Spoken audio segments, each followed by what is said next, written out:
જય માતાજી અને જય શ્રી કૃષ્ણ મિત્ર. તો આજે આપણે જવાનું છે ભાવનગરથી લગભગ 25 કિલોમીટર દૂર આવેલું મહાદેવ ગાળા. એ પહેલાં મિત્રો અહીંયા થોડોક તડકો છે એટલે અમે આજે સોમનાથ હોટેલ જે છે ત્યાંથી થોડોક નાસ્તો લઈ લઈએ અને પછી આપણે જવાનું છે મહાદેવ ગાળા. તો તમે અમારી સાથે જોડે રહો.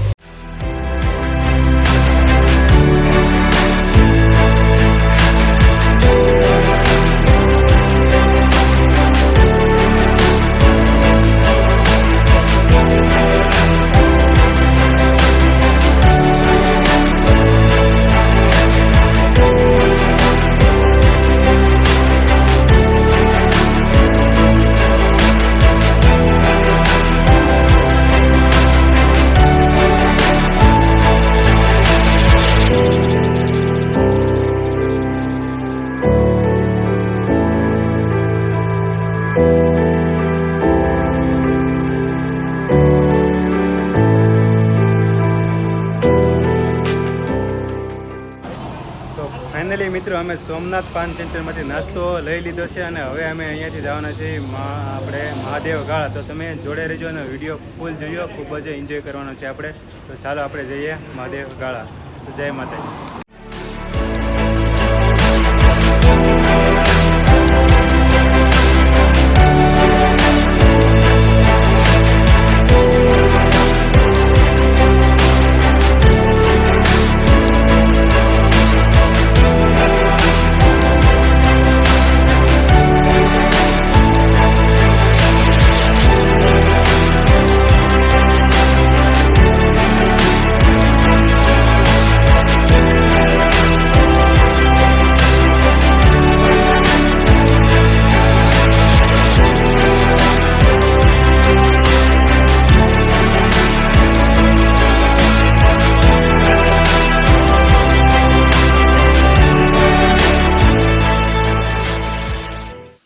હર હર મહાદેવ મિત્ર. તો આ છે તમે જોઈ શકો છો મહાદેવ ગાળા.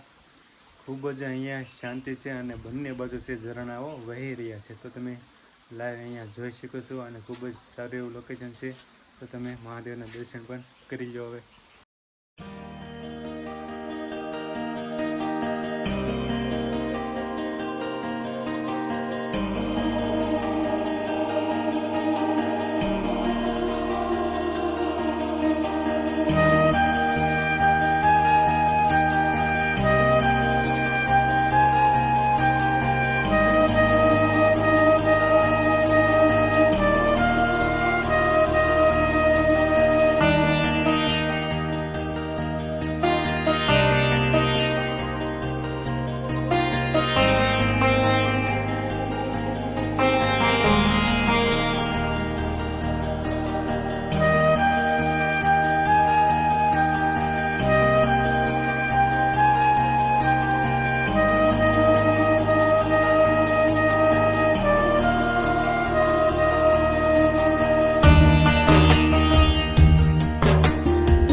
તો જય માતાજી મિત્રો. તો આ મંદિરના ઇતિહાસ વિશે આપણે કંઈ જાણ્યું નથી. તો આપણે અહીંયા જે ભાઈ છે જીતુભાઈ, એની પાસેથી થોડોક ઇતિહાસ આપણે જાણીએ.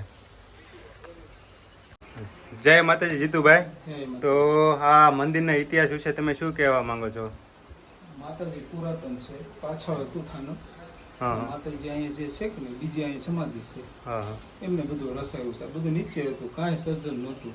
હતું આ મહાદેવ પુરાતન છે, માતાજી પુરાતન છે, પણ એ બધું જમીન ઉપર હતું. એ બધું એ લોકોએ કર્યું છે. 50-60 વર્ષથી છે. એ લોકોએ શૂન્યમાંથી સર્જન કરેલું છે.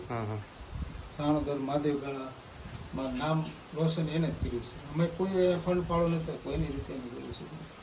જય માતાજી. તો મિત્રો આ ભાઈનું કહેવું છે કે અહીંયા 50 થી 60 વર્ષ આ મંદિર છે એ અહીંયા સ્થાપિત છે અને શૂન્યથી સર્જન થયું છે આ મંદિરનું. તો હવે આપણે આગળ જે લોકેશન લેવાના છે એ લોકેશન લઈ લઈએ અને પછી આપણે જઈએ છીએ ભાવનગર.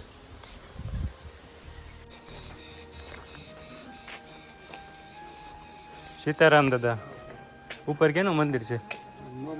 મોમાઈમાં. તો મિત્રો આ ડુંગર ઉપર પણ મા મોમાઈનું મંદિર છે. તો આપણે ત્યાં ઉપર જઈએ અને જોઈએ.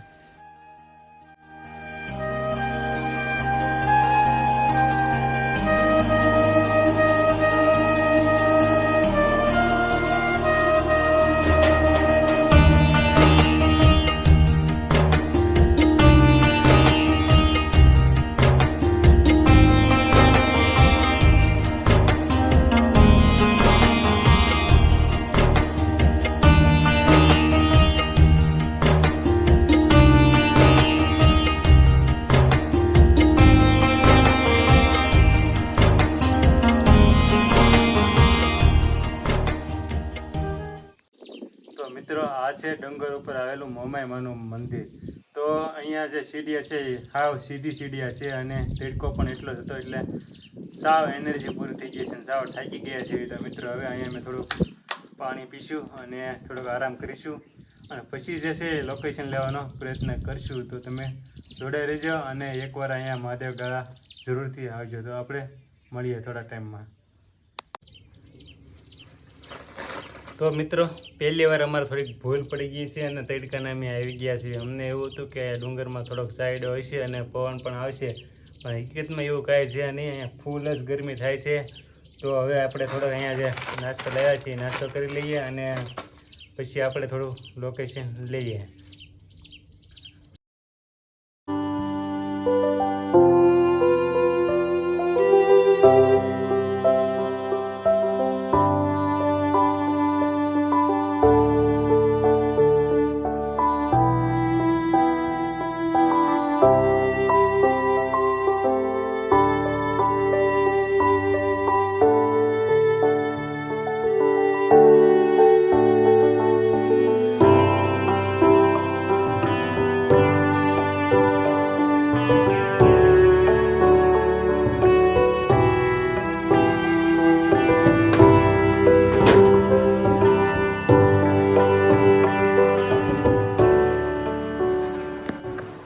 તો મિત્રો અહીંયા સરસ મજાની ગૌશાળાઓ પણ છે, જે તમે જોઈ શકો છો. અહીંયા ગાય માતા પણ છે.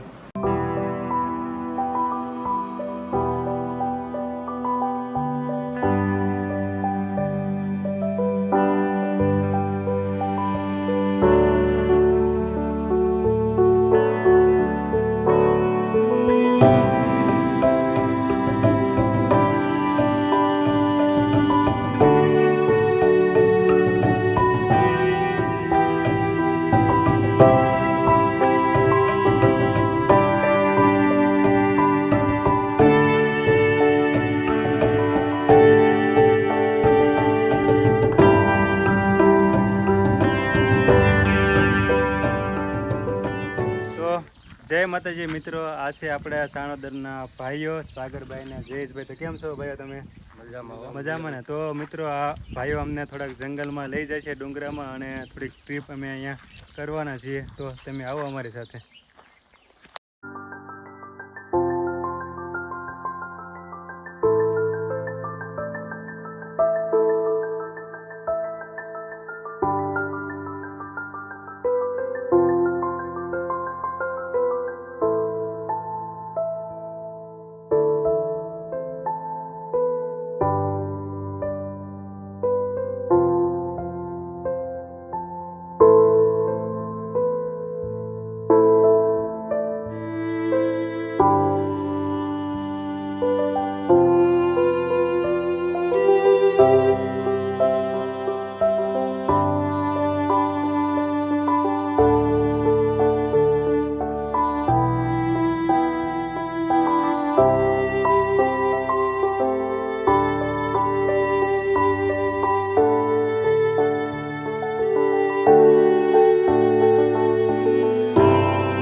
સાગરભાઈ અહીંયા દીપડાને કેવી બીક છે? દીપડાનું તો બહુ રહે છે અહીં. રહે છે ને? હમણાં 3-4 મારણ કર્યા. હા. તો મિત્રો અહીંયા તમે એકલા આવતા નહીં, અહીંયા થોડોક દીપડાનો ત્રાસ પણ વધારે છે. અને ભાઈનું કહેવું એવું છે કે 2-3 મારણ પણ અહીંયા કર્યા છે દીપડાએ. તો આપણે એકલા જતા નથી, આપણે 3-4 જણા છીએ. અને આગળ જે ડુંગરો છે એનો પૂરો માહોલ આપણે ઉઠાવીએ અને જઈએ આગળ. આ બધું ફોરેસ્ટમાં આવતું છે કે પર્સનલ છે?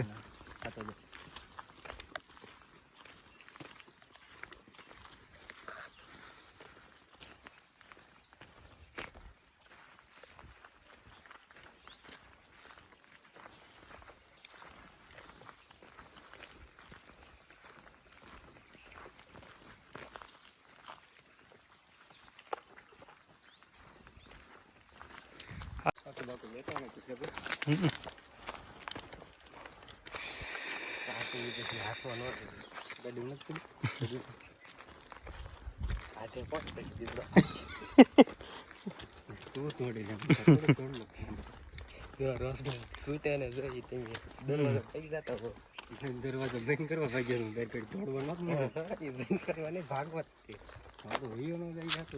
દરવાજો બંધ કરવા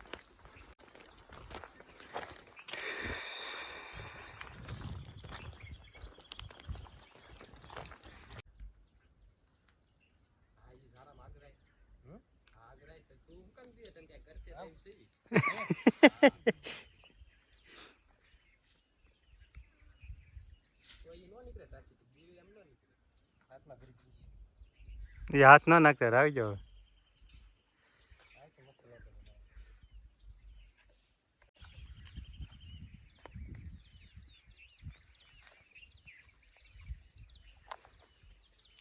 પેલી ગા મારી ને છે પેલા ગાળામાં તો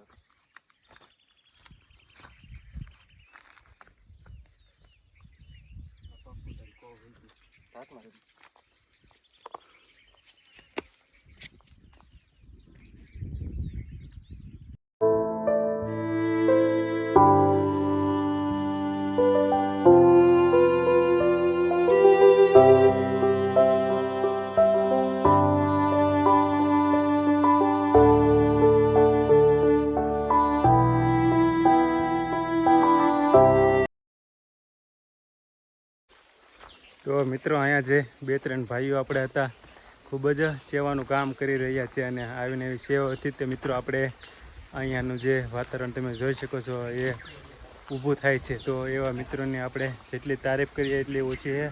તો આવા નવા તમે જે પર્યટકો જે સ્થળો જોઈ શકો છો એની પાછળ અમુક માણસોનો જે હાથ હોય છે. તો મિત્રો ત્યારે આપણે આ બધી વસ્તુ જોઈ શકીએ છીએ. તો એ બધા સાગરભાઈને આપણે ખૂબ ખૂબ આભારી છીએ. અને હવે આપણે મળીએ છીએ નવા વ્લોગમાં, નવા વિડીયોમાં. તો જય માતાજી, જય શ્રી કૃષ્ણ.